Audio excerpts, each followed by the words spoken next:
All right, welcome everybody. Thank you for joining us for our first, in 2020, our first virtual admissions event. My name is Tom Eccleston. I'm the Assistant Headmaster for Enrollment Management at the Hill School.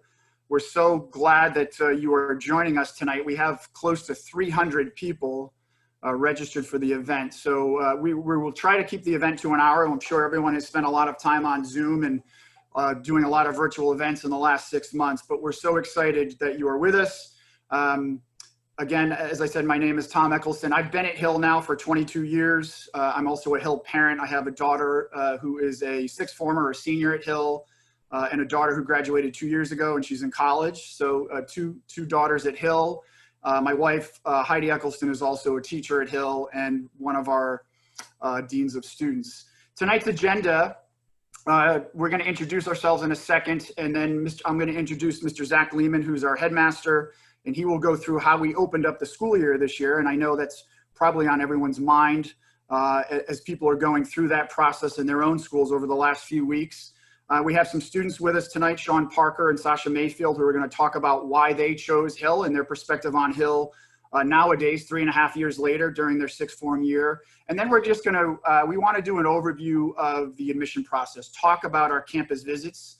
We are one of the few schools that are allowing campus visits this year, and I'll talk a little bit about that. And then we'll introduce Miss Maggie Hennis, who will talk about her role in doing off-campus interviews, the application process, and then we want to open it up for some questions at the end, but we do want to keep it within an hour and be mindful of all of your time. So again, my name is Tom Eccleston. I will turn it over and let everyone introduce themselves, and we'll start at the top with Mr. Lehman. Good evening, everyone. Thanks for joining us. I'm Zach Lehman. As Tom said, I'm the headmaster here at the Hill, entering my 9th year as headmaster. My wife works at the school, and I have 3 children, 2 who have graduated from Hill, 1 in 2018 and 1 in 2016. And I'm thrilled to be here, and I'm thrilled to have you joining us here tonight. We're in our 5th week of classes already, and so I look forward to sharing a little bit about how that's going when I get a chance in a few minutes. Good evening, everybody. My name is Chris Bala. I'm a Senior Associate Director of Admission and Director of Financial Aid here at Hill. I've been here for 14 years as a member of the faculty. I graduated from the Hill School in 1997, and in my roles here, in addition to what I do in the admission office, I live on campus in a 10th grade or a 4th form boys dormitory. I live with my wife and our 3 kids, one of whom is out in the audience tonight. So Josh, I hope you enjoy yourself. I'm also the boys varsity hockey coach in addition to those 2 other roles. All right, thanks so much for being here. Hi, everyone. My name is Maggie Hennis, and I'm an Associate Director of Admission here at Hill. This is actually the beginning of my 8th year at Hill. I've worked 4 years as a remote admission officer and 4 years living on campus with a variety of different roles. But thanks again for being here tonight, and we look forward to our conversation. Hi everyone, I'm Sasha Mayfield. I'm a 6th former from Los Angeles, California. I serve as the co-president of Hill's Students Government Association. Geez, I'm so sorry, it's a long night. But yeah, I'm really excited to talk to all of you about why I chose Hill and hear all of your questions. Hey guys, my name is Sean Parker. I'm from New York City. I am a 4-year 6th former, and I'm a member of the varsity boys hockey team. And I'm excited for what's in store tonight.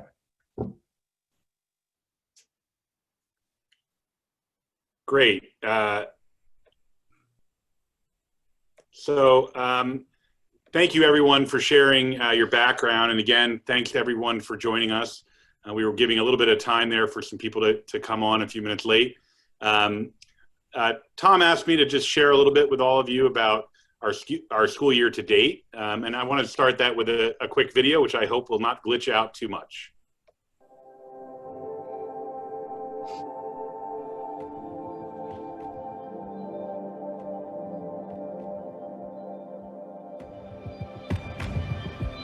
When our doors first opened in 1851, We were called the Family Boarding School for boys and young men. During the first year, we welcomed 25 boys from Pennsylvania, Maryland, and New York. Fortunately, a lot has changed around here in the 170 school years that followed. Our campus and student body grew. We changed our name to the Hill School. Our curriculum evolved. We added new buildings. We invented J-Ball. And decided to jump in the Dell after graduation. We went co-ed. And our student body and faculty continue to expand and diversify. It hasn't always been easy. And we've had to overcome a lot of challenges along the way. The Civil War and World War I. The Spanish flu in 1918. And the Great Depression in the 1930s. World War II. The Korean War. And the Vietnam War. Hurricane Agnes in 1972. And the devastating Dining Hall fire in 1973. The September 11 attacks in 2001. The Great Recession in 2008. And Hurricane Sandy in 2012. Yet we persevered. And our doors at the Hill remained open. the doorways at Hill lead to So many different opportunities. To learning. To friendship. To performances. To reflection. To mentors. To camaraderie. To community. To our neighbors. To health and wellness. To competition. To research. And to faith. Last spring, everything changed. Our school and the world Was upended by COVID-19. Campus closed. Classes went online. Students went home. And just about everything was canceled. COVID-19 brought the world to a standstill. Taking countless lives and livelihoods along the way. In the middle of it all, a powerful conversation of racial injustice ignited across the nation, around the world, and right here on campus. And even though a lot has changed at the Hill over the years, We too had to look at ourselves in the mirror. But if we've learned anything in our 170 years, it's that Hill's doors are meant to be open. Our campus is meant to be a buzz. Our classrooms are meant to be active. Our hallways and pathways are meant to be teaming with students and teachers. Our community is meant to tackle difficult conversations together. Our students are meant to be learning and growing. Our doors are meant to be open. open. Open. Open. Open! Keeping our doors open this year is another matter altogether. It's going to require all of us To contribute and do our part. Revolve quarantine. We'll don our masks. Follow directional signage. And use safeguarding technology. We'll take our temperature every day. And make sure we're feeling okay. Have you waved? Have you waved? this thing is actually pretty cool. We'll keep our distance. and stick to our shepherding groups. We'll sit at the blue table. Wash our hands. And wait patiently in line. We've got a big campus. And we'll enjoy the outdoors. We'll stay active and focused on the next play. We'll ask for help when we need it. And be there for each other. We will stay in touch with our classmates who can't be present. Many of us will take some time away this winter so that the flu will pass us by. H turn? Yep. Okay, I'm down. We'll call mom and dad. So they don't worry so much. We won't make assumptions. We'll show kindness. And be generous with grace. And we'll smile with our eyes. Empathy. Is the Hill way. And we'll say thank you. Thank you. Thank you. Thank you.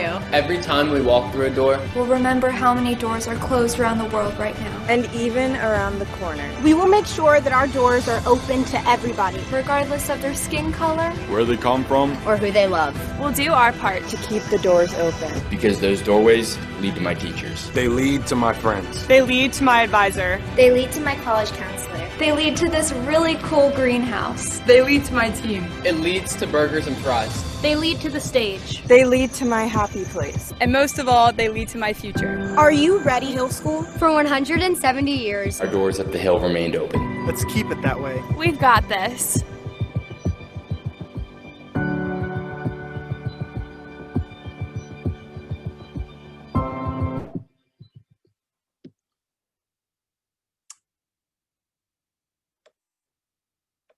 So I hope you enjoyed that video. We had a lot of fun making it. There's a few people in this, well, Saja's the star. She's the opener of that. You know, we're really excited to have our doors open here. It is our 170th anniversary, school founded in 1851. And I just wanted to let you know how we've been able to do that. We were, I would say, one of the first boarding schools to open this year, one of the first schools, period, to open this year. We've been here since August 5th. We've had students on campus. We invited all of our international students and many of our boarders who lived in distant states or restricted states to come to campus and quarantine on campus. The bulk of our boarding students arrived between August 19th and August 22nd. And we began classes on August 24th. We asked our day students to stay home for 1 week so that we could stress test our different protocols and guidelines around campus. And then they participated remotely for the first week. and then they arrived on August 31st and September 2nd. As I mentioned before, we're now wrapping up our 5th week of school, and we intentionally started about 2 weeks earlier than normal so that we could try to complete basically the fall semester. We have trimesters, but we're completing about half of our school year before Christmas. And the idea there is that we want to be off campus during the flu season. So we've given ourselves a great chance at being open for the whole year. Right now, typically we have about 515 to 525 students. This year, we have a total of 516 students at Hill. 434 of them are currently here on campus, and 82 of them are remote. Most of those remote students are international students who had travel restrictions, visa restrictions. Some of them are for health reasons, and a few students like Sean, who's on the call today, has taken some time remote to focus on some hockey aspirations that he has in preparation for college and other things. And so students are to a certain extent coming and going. We have a few students that will go remote at a given time, and then other students who have just returned. So we had, I think, 6 students return this weekend and are with us now. Overall, we have students from all around the world. This year, we have students representing 32 American states and 27 countries. So the diversity on campus, geographical diversity, is extraordinary.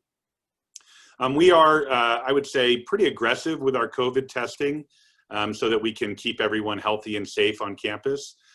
So far, in our first 5 weeks, we've conducted, as of today, actually today was a testing day, we've conducted over 1,400 tests.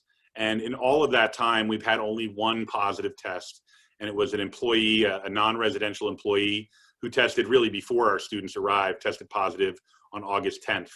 So we've done a great job of keeping our community healthy and safe. And we've done that through mask wearing, physical distancing, and we're doing a lot of cohorting where we're keeping our students in small groups so that they're not creating close contacts.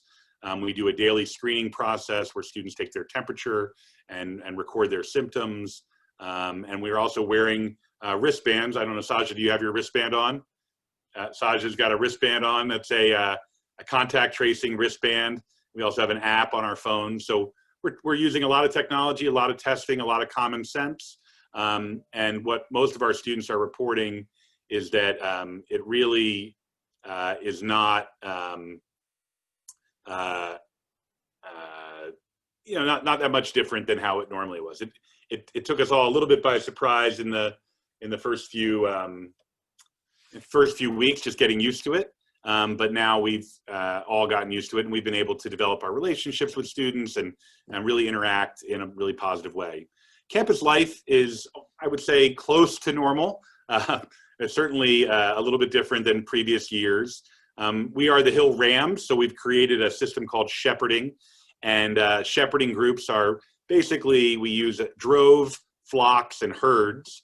And so right now we've moved from droves, which are 2 people that can spend time together without masks on, to flocks, which are 4 people, 4 or 5 people actually.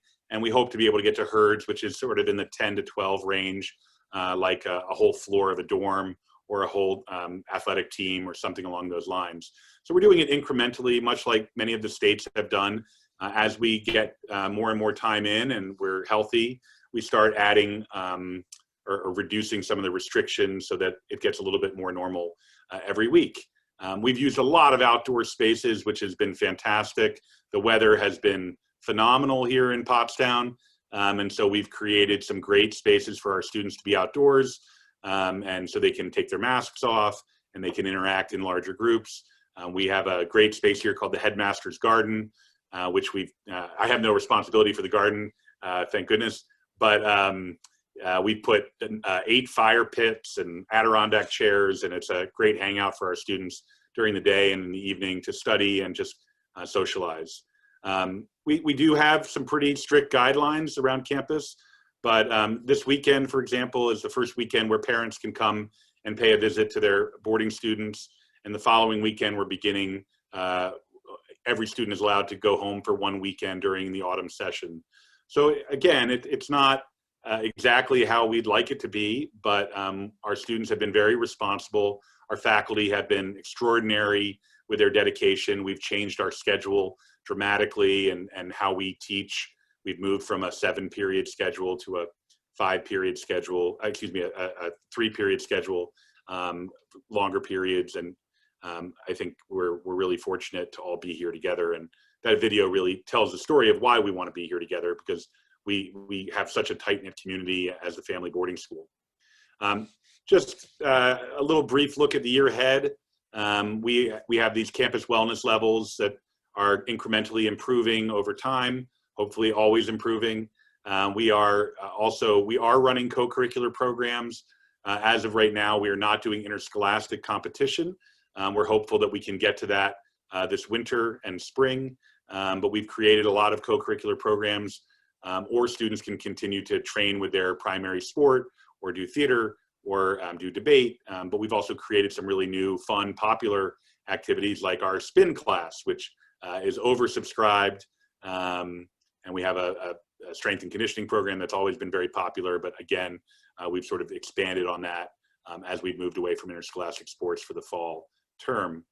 I mentioned before that we're starting campus visits and home leaves, which is great for our students' mental health and for family time. And then we have this thing called the turkey term, which is what I'm calling it anyway, which is the time between Thanksgiving and New Year's, or really between Thanksgiving and Christmas. We will all go home at Thanksgiving break, and we'll take the last 2.5 weeks of our fall semester online, remotely. Everyone will do that. And that's really so that we can celebrate holidays with our families and not be on campus between late November and actually between March. And we're calling that the hibernation, which is a 3-month period in December, January, and February, where for the most part, our students will be at home. We will have about 150 students on campus who are varsity winter athletes, and they'll be reorganized on campus in dormitories for teams so that they can continue to train and compete at the highest level.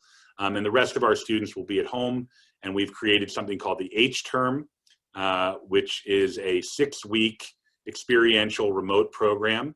And students can, in addition to that or in lieu of that, create their own independent experience, like an internship or a college course or community service, or even just a job. So our students are pretty excited about that. We're releasing more information about that this week, and students are starting to get a glimpse of what their winter will look like. But effectively, we're going to be very low residence here in the winter, and we think that's a really wise decision, as schools are already starting to struggle with the cold weather and the beginning of flu season. And then we'll be back early for our spring term. We'll begin our spring term on March 1st, which is earlier, about 3 weeks earlier than normal. And our spring term will be 14 weeks long instead of the traditional 10-week spring term. And we're hopeful that health and wellness and public health will be much better by that point, and we'll be almost back to normal. And our seniors especially will get to enjoy a really fabulous spring term here on campus. And so that's our plan. It's going very well so far. As you probably know, every school in the country and every college and university has a very different plan from each other, and ours is certainly unique. But so far it's been working, and we're very proud to be here 5 weeks in and to be very healthy. And our students are, I would say for the most part, enjoying the experience much more than they thought they would. And I give a lot of credit to our faculty and to our administration for designing a program, and really to our students for being responsible and not taking it for granted. So I'm sure Saja and Sean will talk a little bit about that. Hopefully for all of you who are on the call today, this is just informational, because by the time next year rolls around, we'll be back to good old Hill, where we are able to enjoy each other's company much more freely and have great community events. It's really hard to do community events under these circumstances, even that, you know, we really haven't been able to gather our whole school under one roof since the beginning of the school year. And that's something we do every day at Hill with our seated lunches and with our chapels and with sporting events and that sort of thing. So that's enough from me. I'm going to turn it over to Saja and Sean, who are going to tell you about why they chose Hill and why they hope that you'll choose Hill as well. Yes. So my path to Hill, I would say, is a little unconventional, considering I am from Los Angeles, California, and I never visited the campus before my first day of school. So I was introduced to Hill through Mr. Balla, actually. I went to attend Best Boarding Schools conference at UCLA with my mom, and we met him there. And he spoke about Hill with passion and love. And he's probably the only person I remember from that day, because he was just so true and honest, and that really resonated with us. And from that moment on, we just knew like Hill was where I wanted to go.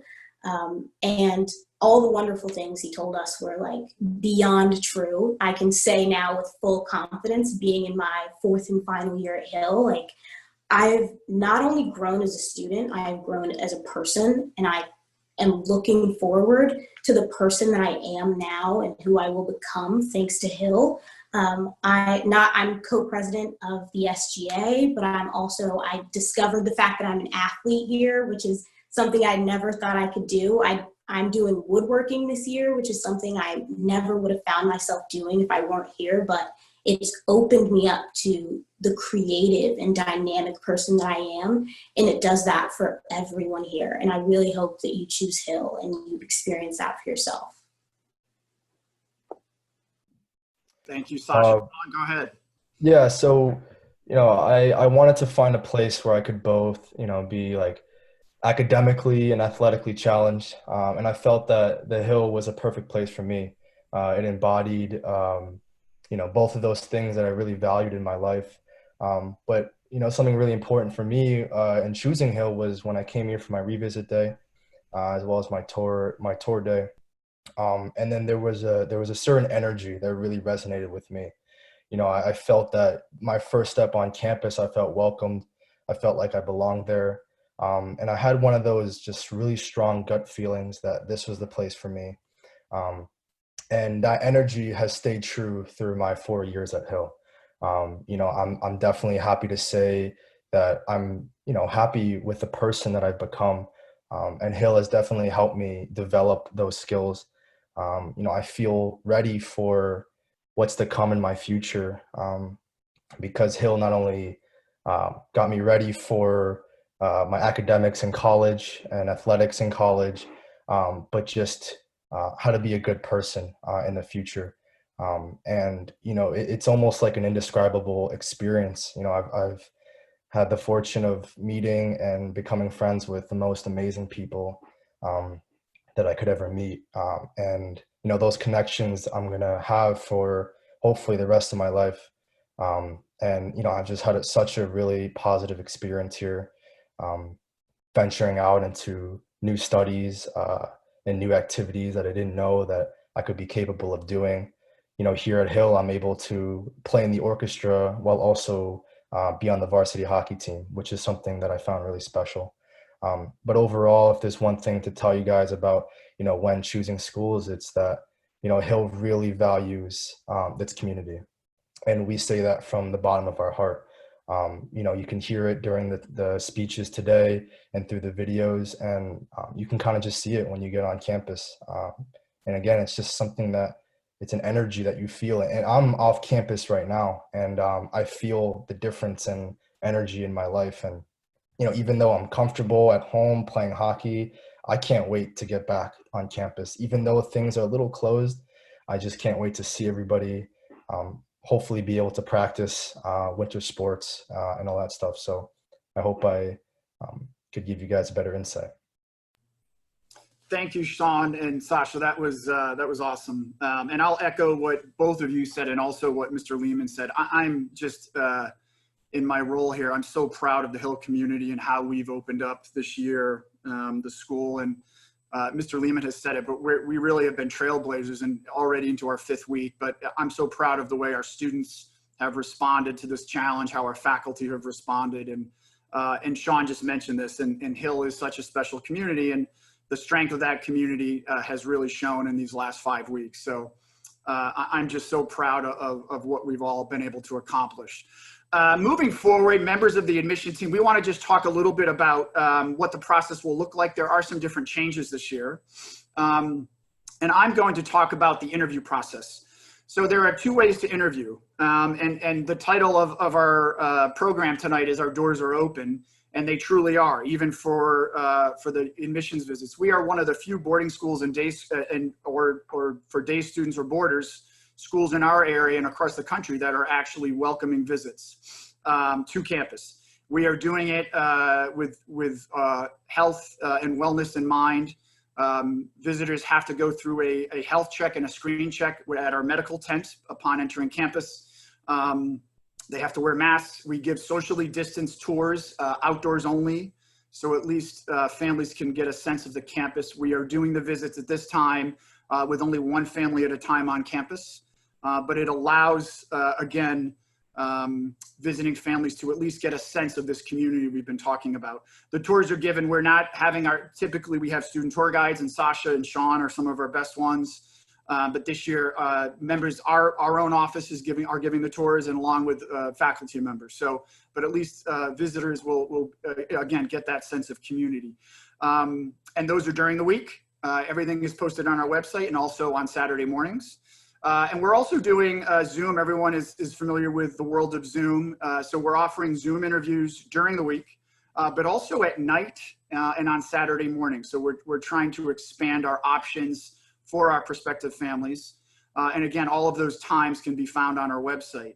But during the week, and then on Monday, Tuesday, and Thursday evenings for West Coast families, or just for families on the East Coast, that the evening works out better. And again, on Saturday mornings, we're allowing Zoom visits. During the Zoom interview, you will meet with an admissions counselor and have your interview. Your parents are welcome to join after you're done with your interview if they're home and available. And then we're also doing a virtual tour. So you will get a personalized one-on-one virtual tour with a member of our admission team. So those are the 2 different options that you have. And I'll review those before we wrap up tonight. But I just wanted to make that clear. And we hope that many of you, if you haven't made our interview schedule is filling up. And Maggie's going to talk a little bit about her role off campus, but we do hope after tonight's event and moving forward that we see a lot of you on our interview calendar, either visiting campus or meet you through our virtual interviews. Maggie, I'll turn it over to you. Thanks, Tom.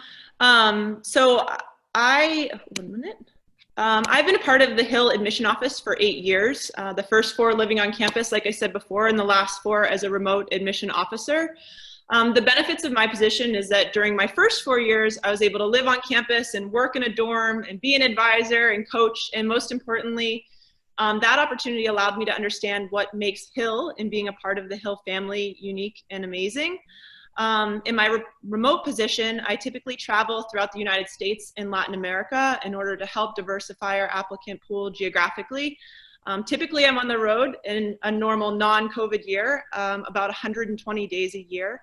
It's been a pretty amazing opportunity to bring the Hill School with me to cities around the world. And it's been disappointing for me since COVID hit.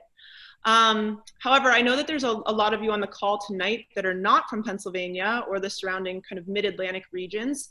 So I'd like to talk to you a little bit about our socially distanced off-campus interview option. We've decided as an office that I'm going to resume travel and conduct a limited number of off-campus interviews between now and February. We're obviously aware of the state restrictions around quarantining and COVID testing, and I'm going to be sure to kind of build those mandates into my schedule, along with abiding by any local rules imposed by the states. All of our interviews will be conducted outside, 6 feet apart. And like Tom said, with the on-campus interviews, we're also going to be requiring a health screening questionnaire to be completed before the interview or the day of the interview. Between now, actually starting on Monday and February 1st, I will be headed to cities across the country to conduct these off-campus interviews. Some of the visits will be happening during the week, on weeknights, and others on weekends. Again, this is all kind of dependent on the COVID restrictions and making sure that we're creating the safest possible off-campus environment to interview. In terms of if you are interested in scheduling an off-campus in-person interview, you can reach out to me directly. All of my information's on our website, or by reaching out just to the Hill admission office and to schedule an interview. Thank you, Maggie. And I will mention the interviews on campus for families that are able to visit campus for interviews will be conducted in the fall term outside. So we have set up outdoor interview spaces. We have a great porch, wraparound porch on the admissions office. We now have 8 Adirondack chairs to do all of we have an outdoor waiting room and waiting space and interviews. So we've been blessed, as Zach mentioned, with great weather. So I just wanted to mention that as well about the interviews on campus. And Mr. Ballard, I'll turn it over to you and talk a little bit about our refined application process. All right, thanks, Tom. Before I just get started, I want to say thanks to Sasha for her kind words and to tell her and Sean how awesome it's been to watch them grow and have their experience. I was fortunate enough to interview both of them. And so here we are, things come full circle. We spend this time together, but really proud of you both and awesome to share this stage together as we become, or you guys become Hill alumni and join in our group. So thanks again. Listen, if you're sitting at home and you're thinking about sort of what's ahead in this process, we want you to think about 4 steps. The first step, and it can happen in any order, but the first step being an interview. Tom and Maggie have highlighted the different ways that you can make that happen, but an interview is required. Second step is standardized testing. And I should note, all this is on our website. We will communicate this with you, but keep these pieces in mind. Standardized testing, that looks a little bit different dependent on what age or what grade you might apply for. Younger students applying for 9th or 10th grade, 3rd or 4th form might pursue the SSAT or the ISEE. Students in the older grades might look at PSAT or ACT or ACT. But somehow you've got to get us standardized testing. That's really important. But of course, this year being what it is, we understand that it might be difficult. If you can't get access to testing for some reason, discuss that with your interviewer. Contact our office. Let us know. Let us talk about what options might be out there. We are able to forego that option if there's you don't have the ability to get to those tests. But again, interview is something that needs to be on your mind, as well as standardized testing. Third is to think about the application itself. Obviously, that's a big piece of this. We are trying to learn about all of our applicants, and there are 3 separate applications that we accept. We have our own. You can access that through our website. We accept the standard application online, the SAO, that is accessed typically through the SSAT website. But then we also accept the Gateway to Prep or Gateway to Boarding Schools. You will hear that terminology depending if you look around on different websites. What we want to do is make it as easy as possible. So whichever of those applications is most convenient for you and your family, please use that, ask questions. Each application does have different sections. There are teacher recommendations. There are parent and family sections, essays. We're obviously looking at your grades and transcripts. So there are parts to that. We encourage you to look ahead to see what will be asked of you. But those are 3 portions of the admission process: the interview, student testing, and student's application that really are a part of the student's responsibility. Families will help students to complete those pieces, but we ask that they are done, completed by February 1st of 2021. The fourth part, and this may not apply to everybody, but if you are planning on applying for financial aid, that is something that needs to occur during this part of the process. Before we send out admissions letters in March, we encourage families that have questions about the financial aspect of this and tuition. You would end up probably contacting me as Director of Financial Aid, but that is laid out on our website and really does fall as the responsibility of the family. So we look at those 4 parts as our process, completed by February 1st. Our goal is to get you an answer then by March 10th, and then hope that like Saja and Sean did, you will choose Hill and tell us that sometime next April. Thank you, Chris. And I will add to the testing that for those out there that have done their research on the testing resources, that SSAT has done a great job of providing a at-home test now for students who will be taking the SSAT. So do your research on that. We have links to the SSAT on our website. TOEFL centers are now opening up for international students in certain countries. And TOEFL also has an at-home based test as well. So there are definitely, the testing centers and resources have been very flexible during this time of COVID. And I think it's been a great effort from everybody within the testing organization, but for students applying to boarding schools to try to make these tests accessible. But as Mr. Balla mentioned, if you are having issues with that, just reach out to our office and we can speak to you individually. And I think that's a wrap in terms of our general overview, and I'll just quickly review it. And I think we want to take some questions from everybody because we don't want to keep you too long. But just a reminder again about our campus visit. And you have 3 ways to do your interview. It's either on campus with a Zoom or meeting with Maggie Hennis off campus. And again, all of our information regarding those different options is on the admission webpage. And Mr. Balla just spelled out, we have the redefined admission requirements also on our website, and those are spelled out very nicely for you as well. Thank you, Tom. Thank you, Chris. Thank you, Maggie. Thank you, Saja. Thank you, Sean. We do have a bunch of questions that are already have already been submitted, and we'll go to those in just a second. But we have about 25 minutes here, and we'll take questions. There's 2 ways to submit questions. One, you can, in the Q&A box, you can just type in your question, and I'll distribute those best we can. If you're feeling a little bit more courageous and you want to get your question answered right away, just raise your hand in the Zoom panel, in the participant panel, and we will let you speak. And if you're bold enough, we'll even activate your video. So, there's someone already raised their hand. This is always the fun part of the night. We have a couple, so we're going to go to those questions first. And we'll start with Jaylani. Hold on, Jaylani. I'm gonna promote you to a panelist and allow you to talk. Are you there? Jaylani, are you there? Yeah, I'm here. Hi. Hi, how are you? I'm good. How are you doing? Good. Where are you from, Jaylani? I'm from Oakland, California. Oh, well, then your question has to be for Saja. I have a question about mental health on campus, like counselors, or how do you deal with like kids that are far away from home and have like maybe separation issues or struggling with depression, other mental illness? Like, how would you deal with that? Saja, you want to take that question? Yes. So, hi, it's nice to be talking to a fellow Californian, first of all. Second of all, mental health is a huge part of our community, and it's something that we take very seriously. And in the past couple of years, we've been being very conscious of our students' mental health, and we have a full-time counselors at the Hill School. Every day of the week, you can talk to a licensed counselor. And you can have drop-in sessions. You don't even have to set up a meeting. You can just go into the office and talk about anything you need. But I think what's really special is that this year we've started our Students Advocating for Mental Health Committee, which I am on as well as Sean.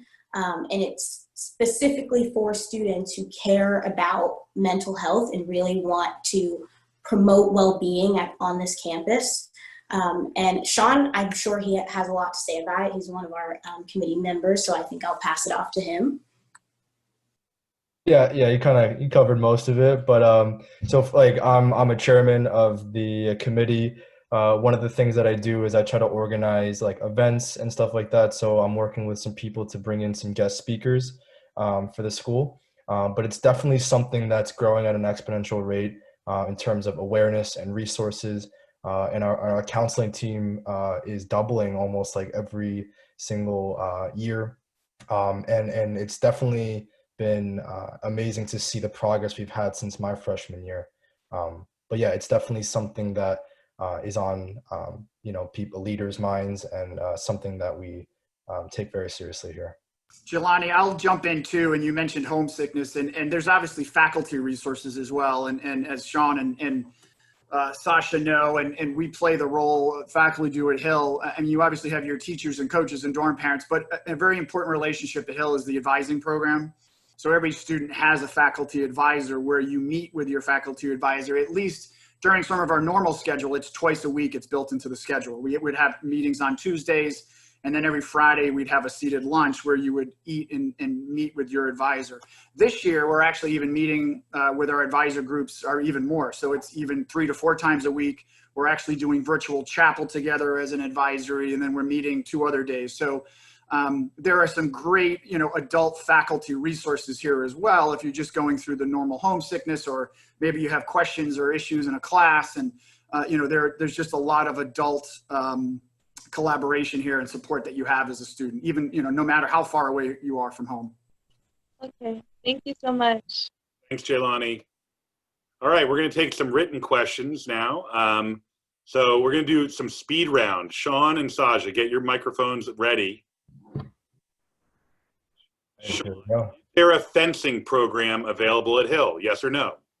Yes. Yes. It's not a competition between the two. Yeah. And for the record, it just became varsity status. Yeah. All right, Saja and Sean, does Hill offer a study abroad program? Yes. Can you tell us a little bit more about it, Saja? Yes, actually, one of my best friends and my third form year roommate, Elle Lagore, did school year abroad last year. She went to France. She absolutely loved it. You can do it in any of our modern languages, and you really become immersed in the culture, and you get to become basically a fluent speaker. So it's a really great opportunity, and you don't become behind on any of Hill's schoolwork. You're still doing that at the same time. So I would really utilize that. It's a great program. All right. Tom, Chris, and Maggie. Until when will you be giving in-person tours? We will be giving in-person tours right up until the application deadline, so February 1st. So just if you come in the wintertime, wear a nice warm jacket. Chris, how many students are usually in the 9th and 10th grade at Hill, the 3rd and 4th form? Yeah, third form is usually about 100, maybe just a little less, 95 or so. And then going into fourth form, we add maybe another 30 or so. Each grade does get bigger because we accept students in each grade during the course of their time at Hill. Sean, how many students are usually in a class or an advisory group?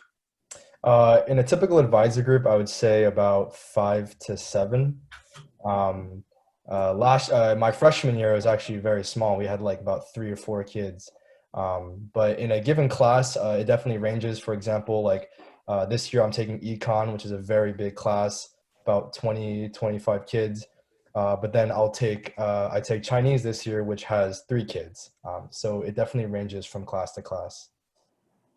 Saja, what languages do you guys offer? What are the modern languages? Okay, we offer so many languages. Sean just said one: Chinese, Spanish, French, Latin, Greek, Arabic. Arabic. Yes. Great. And what is Mr. Eccleston, what's the language requirement? The language requirement is typically 3 years of a language or 2 years of 2. So we do give a placement test for the language. So when you're coming in from another school and have a background in that language, we typically, if you're accepted and you enroll, we give you a quick placement test. Sean, how do sports work at the Hill? Okay, yeah. So you are required to take 2 competitive sports. And they range. You can take theater. There's strength and conditioning. There's varsity sports and there's JV sports, and sometimes there's even third sports. But in the fall we have football, soccer, strength and conditioning. What else do we have? 29 different sports. Yeah. You can't name them all, Sean? I mean, in the winter we have hockey, basketball, squash, water polo. Water polo's in the fall, Sean. Water polo's in the fall. Swimming and diving is in the winter. Spring, we have track, baseball, lacrosse, crew. Golf in both seasons. Golf, debate. Basically every sport. So yeah, essentially, yeah. Okay. Saja, what are some steps you're taking to embed anti-racism into your community? That is a great question, considering we are just coming off of yesterday, which was our second diversity, equity, and inclusion conversations in our advisory. That's something we've started this year. We all read a book together over the summer called Racial Bias. And we're talking about it in our advisory groups so that we can really embed that into our community and have some much needed discussions. But yeah, besides that, we also have our diversity, equity, and inclusion committee. We have that in all levels of the Hill. So I'm in the student committee. We also have a faculty committee, and our board of trustees also has a committee. So it's something that we are definitely committed to at Hill, and something we will continue to be committed to. We also have a director of diversity, equity, and inclusion. We also are working on our curriculum overall, and so it's a pretty active component at Hill. Okay, question for Maggie. My parents speak Spanish and they want to know if you have someone in your office who speaks Spanish for the application and interview process. Thank you. Yeah, so that's actually a really good question. There isn't anyone specifically in our office. It's a Spanish speaker. However, a lot of our faculty member will oftentimes jump in and help us, especially if it's a Zoom interview. They can come on and share the screen and help us communicate and answer different questions with the families. Great. And that's kind of, that goes along the lines of multiple different languages as well. All right, we have some rapid questions for, these are sort of application questions. Are you ready, Chris and Tom? Yes. Average SSAT score or percentile at the Hill? Over the last, I mean, we don't publish that publicly, but it's been pretty strong. Over the last few years, it's been rate at 2100 scale score. Okay. Is there, Mr. Balla, is there a preference for the ISEE or the SSAT? No, it's whichever is most convenient for a family. Sometimes it depends on other schools that a student might be looking at, but no preference for our office. Okay. All right, back to you, Saja and Sean. What are the usual weekend options? There are so many things to do on the weekend. Like even now when we can't go off campus, we have so many activities. Like I watched the playoff game in the CFTA last week. We always have a movie on the quad, which is always super fun and packed. You can hang out in the headmaster's garden. You can watch a movie with your friends, like anywhere outside on campus. There's open swim, there's study groups right now, like all our college counselors will have their offices open for you to go hang out with them and like help you with your college applications. You can do whatever you want on the weekends. Like, and to add on to that, in a non-COVID world, like last year we have Philly trips, New York City trips, the mall trips to Target. We have King of Prussia Mall, which is not too far from Hill, which is one of the biggest malls in the U.S. So there's definitely a lot of things to do, and there's also local Pottstown like restaurants and stuff like that. I know me and my friends used to go to dinner off campus every Sunday night, and that was something special. Sean, you better get it back here by next weekend because we're having a cupcake truck. Will do. Saja, she just got excited. I'm so excited. One of our phone voice people here, Vidya Jain. Are you ready for us, Vidya? We're promoting you to a panelist, and we are going to allow you to talk. Are you ready, Vidya? Hi, Vidya. Can you hear us? Vidya? Hello? Vidya, we can hear you. Hello? Yeah, Vidya, are you there? Yeah, that's my mom's name. I'm Audie. Hi, Yeah. where are you from? I'm from Burlington, Massachusetts. All right. So I had a question about sorry. Audie, are you a Patriots fan?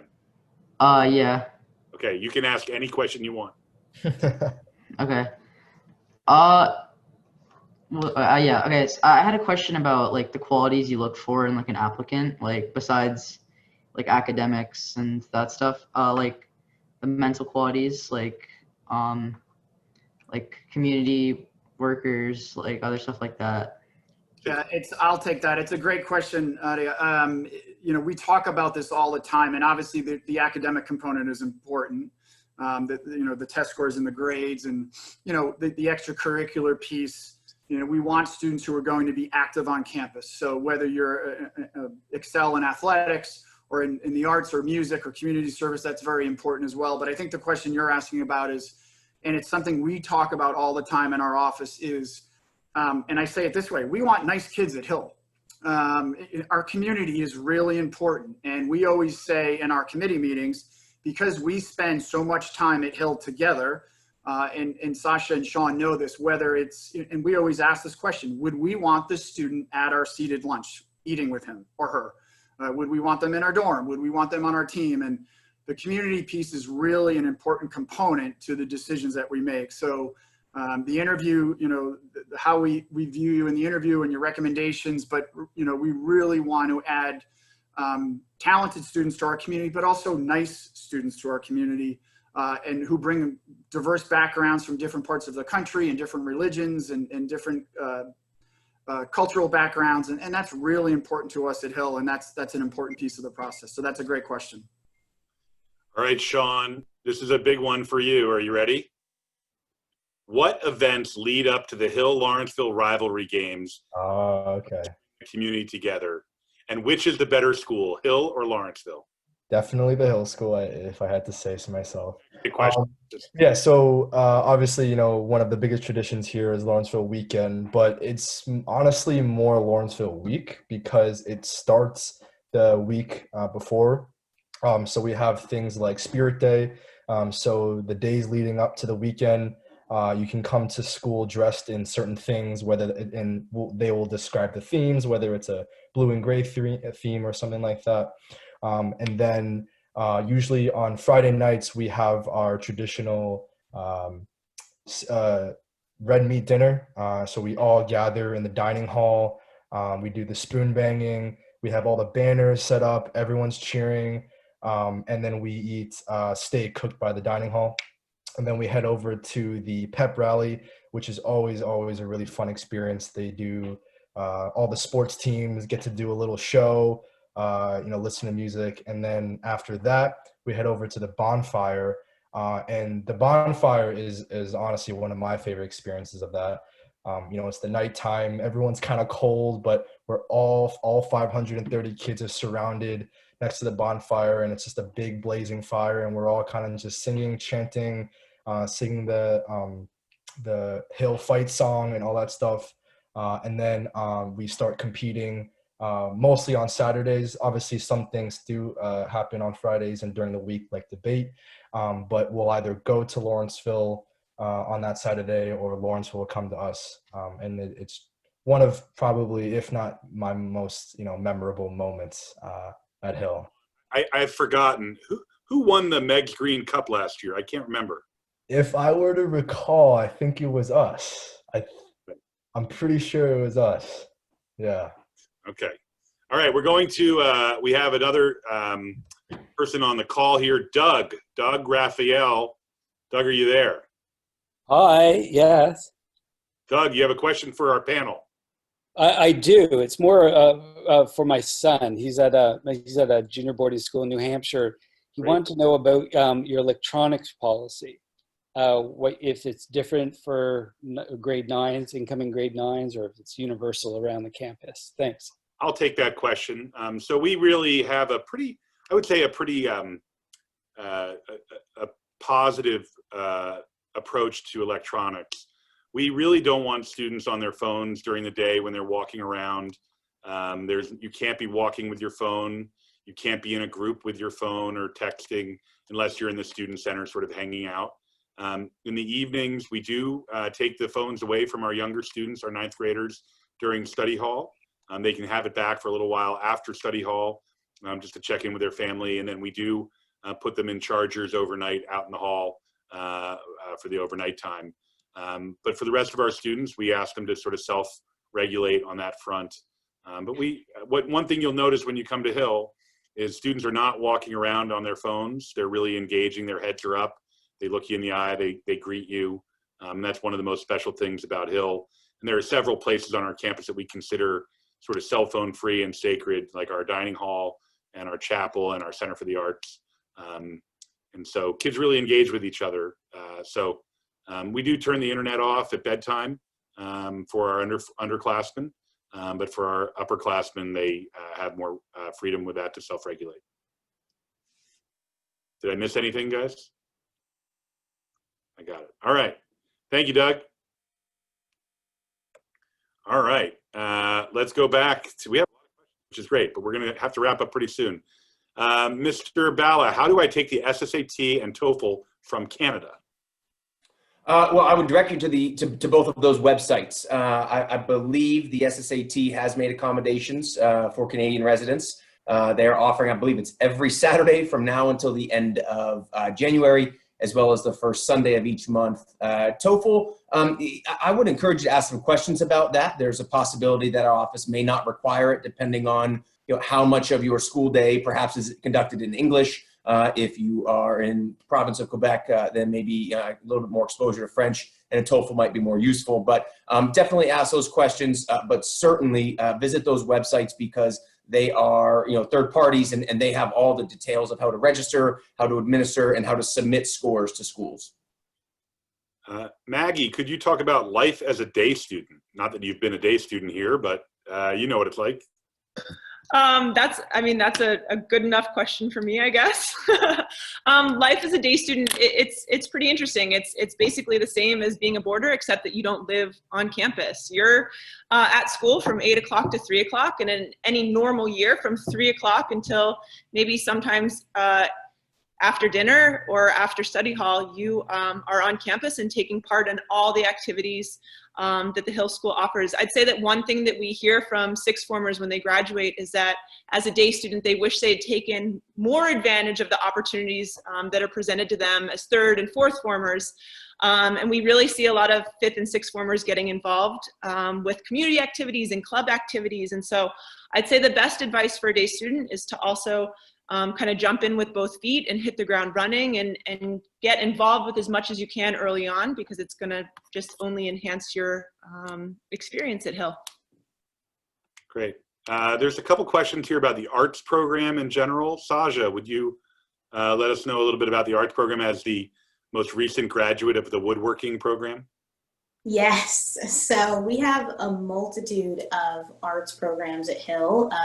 Weaved into our curriculum, so you can take anything as a class. Like I take woodworking. You can also take fiber arts, or like you can take your own individualized singing lessons or piano lessons, anything like that. But you can also do it as an afternoon activity instead of a sport. Like Sean's in the orchestra. You can be in the jazz band. You can be in the play, which is really great. So we have so many opportunities, and I mean, I wouldn't even consider myself an artist, and yet, I mean, I think I'm a great woodworker now, even after 18 days. So you can really do it all. Well, just add to that, all students are required to do 1 year of art, and we have a lot of different ways that that can be accomplished. We also have a fantastic dance program now in its third year, which is very popular among our students. We've added courses there. So thanks. There's a couple questions about our STEM program and engineering program. I'm going to answer that. We have just opened the Shirley Quadrivium Center, which was 5 years in the making, our new state-of-the-art 45,000 square foot STEM building, which houses our science, math, engineering, technology, emerging technologies, and visual communications programs. It's an unbelievable space. We have a integrated math program, as well as an accelerated science program. And we're still an AP school, which means we have all AP offerings in both science and math. I think what's most unique about our STEM program is our engineering program.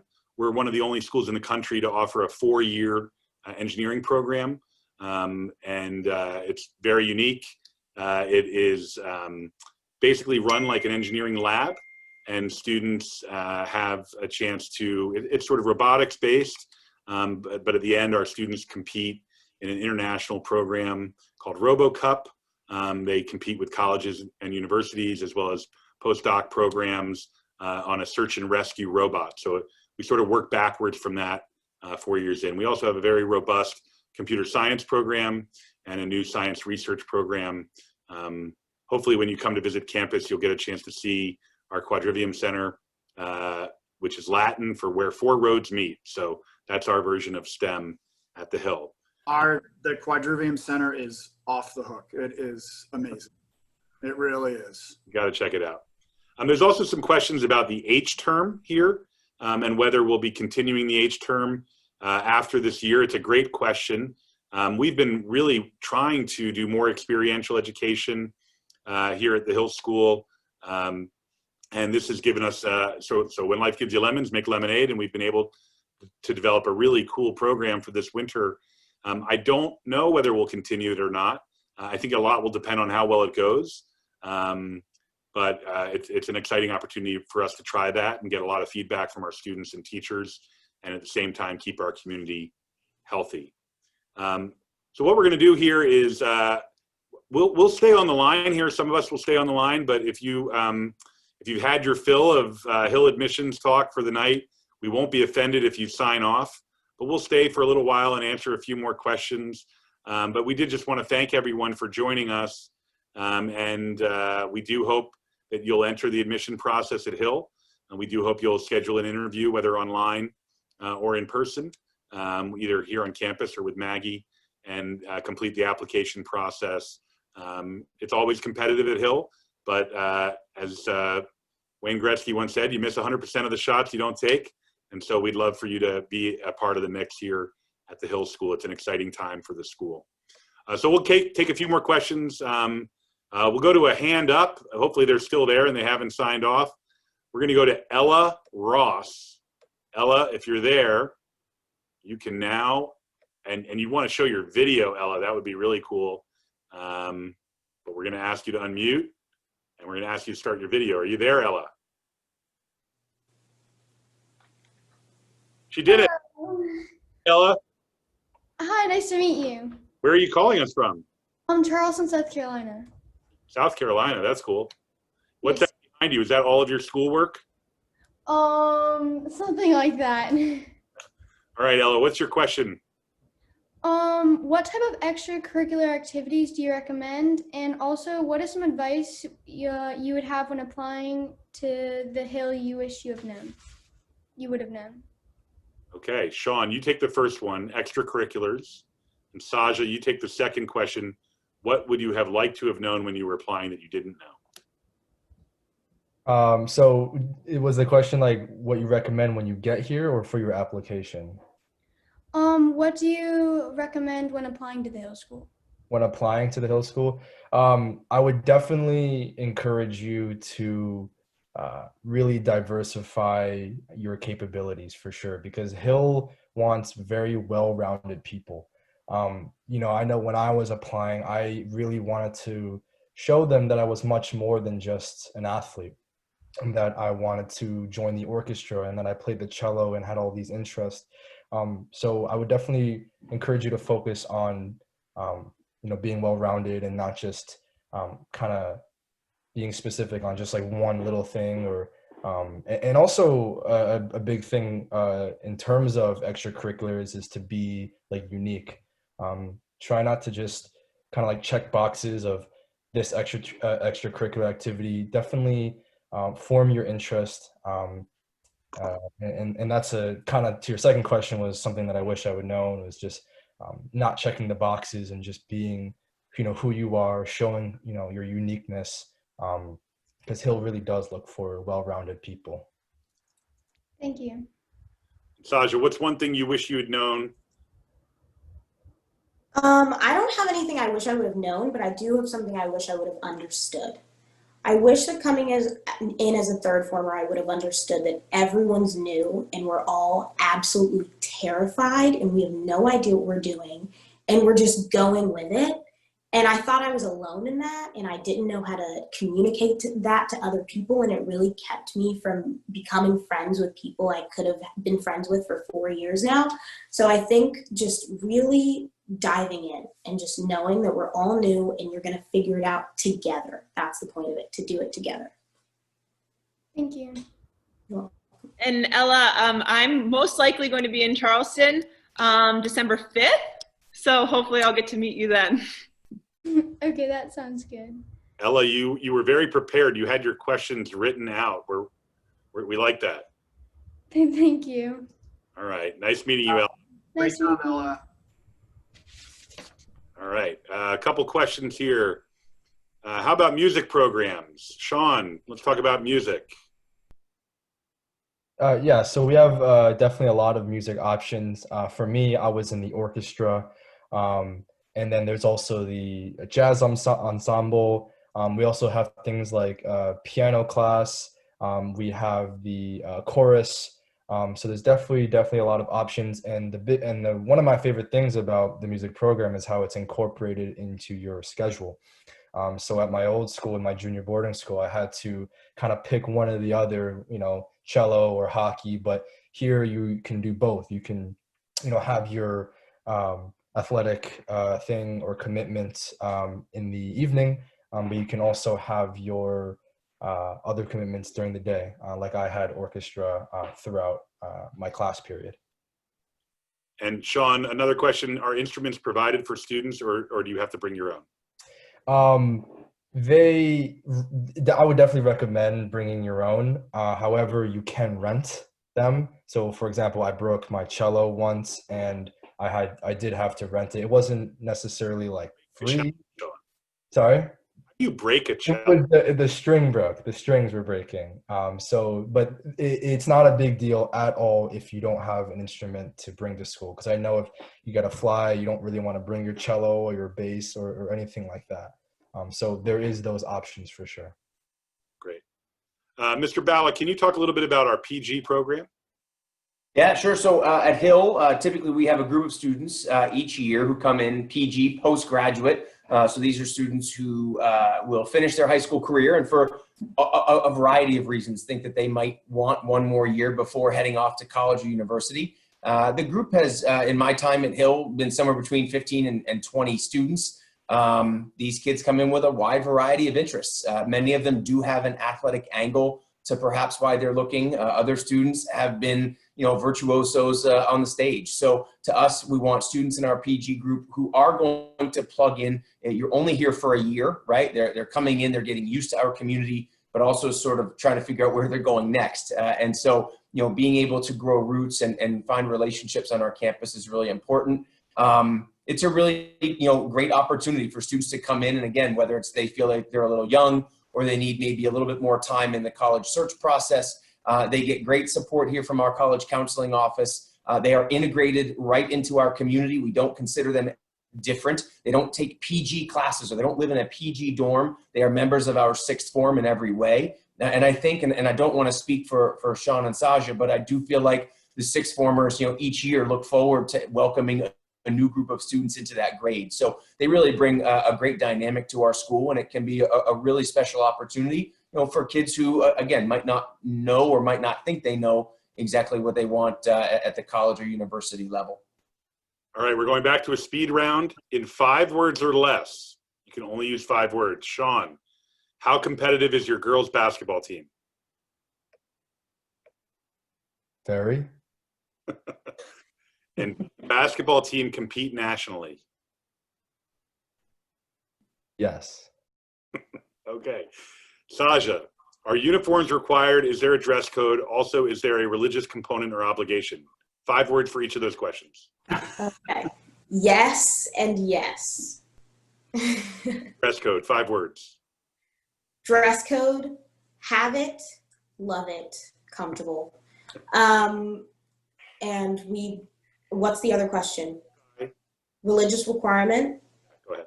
have it, love it, do it, demerit. Sorry. We have twice a week and a spiritual life requirement once a month. Okay.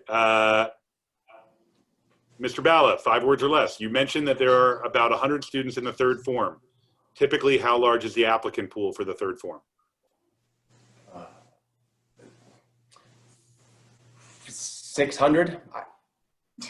600 students for the 3rd form. Very good. Okay. Sean, with the political discourse our country is currently experiencing, how does the Hill School allow for all political viewpoints to be heard? Or are politics completely off the table for students and faculty? I would say that in my experience, I have been able to have really great conversations with my teachers about politics. One example was last year in my U.S. history class with Mr. Miller, who was the co-headmaster last year. Not co, but yeah. But even in class, when things come up, because it's natural for politics to come up in like history classes. And I've had a really positive experience with being able to share my views and listening to other people's views. And the one thing that I definitely learned, a skill that I developed here at Hill, was being able to see both sides of the argument, which is something that I definitely wasn't able to, master when I first came here. But through the developed conversations that I've had in class, with my advisors, with students, I've been able to really understand both perspectives. But there is, definitely open conversations that you will have, and they're always very constructive. All right. Maggie, what support is provided to incoming freshmen or third formers and international students? Oh. Sorry, I was having some trouble there. In terms of incoming third formers, we have different orientation programs that take place on campus once the students arrive. This summer, we actually did a summer engagement session all out throughout the month of July, where students could get to know each other through their interests. And so that was a really great way for kids to connect online, and then take kind of those conversations and those friendships back home, and being able to connect with the families and each other, not kind of before they get to Hill. So in terms of international students, we have families that attend Hill from all over the world and from all different parts of the country as well. And we're able to connect each of these families, or each of the families that are interested in Hill and have questions about Hill, with the families that already attend, and also different alumni. And these people are really great resources. And this kind of even circles back to the Spanish-speaking question that I had earlier. These families are wonderful resources to ask your questions that maybe you don't feel comfortable asking an admissions officer, or that you feel that you can get kind of just real different answers that are different from asking an admissions officer as well. I'll chime in too for our international families that we have a host family program, which is really unique in the boarding school world. So we have a lot of our local families, day families, or families for within about an hour or two radius that are Hill families that will host and welcome international students if they do not have a place to go for certain vacations or long weekends. So that's been something that's been a part of the Hill culture for years, and it's important for our international applicants to know that. And for our third form students coming in, typically they live in smaller house-style dormitories. I happen to live in one of those areas, and we found that's been a great way for third form students to sort of get to know each other in smaller settings before moving on to larger, style dorms. But just one more unique feature of how we handle incoming third form students. All right, we have a hand raised by, I think it's the sister of a recently graduated sixth former, Melissa Owens. Can you hear me? Yes, hi, it's actually Ryan. Oh, okay. I had a question for Sean and Saja, and faculty too, if you would like. But the Hill School's obviously made lots of COVID-19 adaptations. I was just wondering, from more the students' point of view, what do you guys wish some of them would stay, post global pandemic?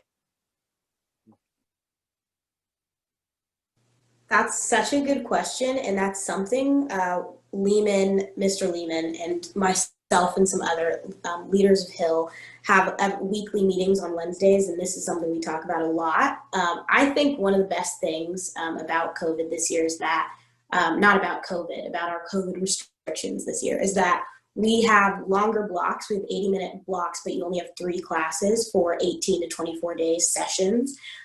So you can really hone in on a class, and you're not feeling as pressured to just like go through the motions and get work done. You're actually engaging so much more with your classes. And that also allows you to have a lot more time in your day to get work done, and you're not feeling as pressured and you're not feeling as stressed. Sean, do you have anything to add? Maybe the headmaster's gardens fireplaces. That'd be pretty cool to see next year. Part of the year. I don't have anything as sophisticated, maybe. I just love the fact that there's now dessert available every night at dinner in the dining hall. I don't know if that has anything to do with COVID or what, but I have really enjoyed that very much, and I hope it continues and stays. Always been dessert at dinner. It was lunch that we got rid of it. Well, okay, it's easier to go, and it's like ice cream all the time now. So how about there's more ice cream after at least, yeah. So I like that a lot. Mr. Bala eats dessert after every meal, so he's very excited. Okay. Awesome. Thanks so much. Yeah, good to see you. And you were just here, right? Yesterday. Yeah. How was the tour? It went really well. I enjoyed it. It was, a little unfortunate that I couldn't go into all the buildings, but I really did like it. It was a great experience. All right. Thanks for joining us, Ryan. Thank you for having me. All right. Let's see here. Mr. Eccleston, how much longer would you like to go? 3 more questions? Yeah, I think 1 or 2 more questions I think would be enough. Then we can respond to other questions that have been unanswered to people tomorrow. Okay. Well, this is not a question, but someone just said this isn't a question, but yay ice cream. Okay. How many girls are currently participating on the girls golf team or in a typical non-COVID year? Mr. Ballard, why don't you just talk about in general, like sort of how many kids are in a team and how many levels of teams we have? Yeah, I think a golf team's usually around 10 or so. I think one of the cool things about Hill is that we have both a lot of choices of teams, right? Sean was talking about that earlier. Within each season, there are 5 or 6 choices for both boys and girls. There is also different depth within each program. We often say you don't have to be great at a sport to come to the school and play it. It can help, and it can be great for a coach to have talented players come in, but you can learn a new sport at the Hill School. You can come in and just want to be a JV level player as well. I think it's a great piece of advice that when you schedule your interview, talk to your interviewer about somebody on campus you want to connect with, a coach, a program leader, and rather than hear it from somebody who's in the interview, you can speak to the girls golf coach. You can speak to the debate coach and learn about their program and exactly what they're looking for. Things like roster size and depth, those are great questions to ask. So I'm going to take the last question as the co-headmaster, Sean. I'm going to take the last question here. Your assistant headmaster was his title. Master, and Saja called me just by my last name, so I'm feeling like I need to do something special at this point. So the last question is, how do you differentiate the Hill from other competitive boarding schools? And I think you've heard a lot about that tonight in terms of our programs, our co-curricular programs, the type of students that we look for. But at the end of the day, I differentiate our school based on our community. And we are the family boarding school for a reason. We're even at 520 some odd students, we're very tight knit. We know each other well. For example, I know every student on campus by name by the day they arrive, and most of our faculty know every student by name, and the classes are really tight.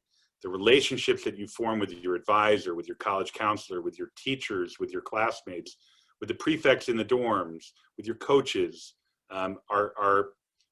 they're just lifelong relationships. They're very deep, they're very broad, and it's a very powerful experience for our students.